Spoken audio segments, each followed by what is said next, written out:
ঢাকার সিএমএম আদালতে তোলা হতে পারে ডায়মন্ড ওয়ার্ল্ডের ব্যবস্থাপনা পরিচালক দিলীপ কুমার আগরওয়ালাকে। এ নিয়ে আরও জানাতে সেখান থেকে যুক্ত হচ্ছেন সহকর্মী সজল শেখ। সজল শেখ, কখন তাকে আদালতে তোলা হতে পারে এবং আগরওয়ালার বিরুদ্ধে যে অভিযোগ, সেই অভিযোগগুলো কী কী? কাকলি, আজকে দিলীপ কুমার আগরওয়ালকে আদালতে তোলা হবে।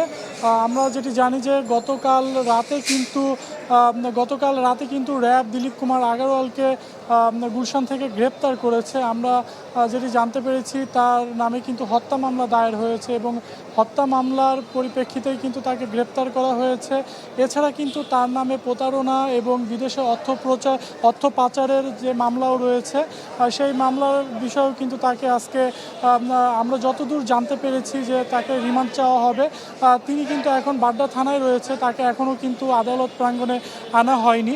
এছাড়া যদি বলি যে দিলীপ কুমার আগরওয়াল কিন্তু আওয়ামী লীগের রাজনীতির সাথে জড়িত এবং তিনি কিন্তু স্বর্ণ এবং ডায়মন্ডের ব্যবসায়ী। তাকেই মূলত আজকে এখানে তোলা হবে। এর আগে কিন্তু সকালে পুলিশের সাবেক 2 আইজিপি এবং অতিরিক্ত পুলিশ সুপারকেও কিন্তু আদালতে তোলা হয়েছিল। তাদের একজনকে 7 দিনের রিমান্ড এবং একজনকে 8 দিনের রিমান্ড দিয়েছে এবং অপর যে পুলিশ সুপার রয়েছে তাকেও কিন্তু 8 দিনের রিমান্ড দিয়েছে। আদালত প্রাঙ্গণে কিন্তু আমরা বলা যায় যে আজকে অন্যান্য দিনের তুলনায় যে নিরাপত্তা ছিল, সেই নিরাপত্তা ব্যবস্থা কিন্তু নেই।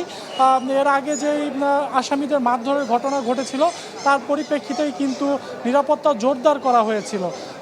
কাকলি, এই ছিল আমার কাছে আদালত থেকে সর্বশেষ।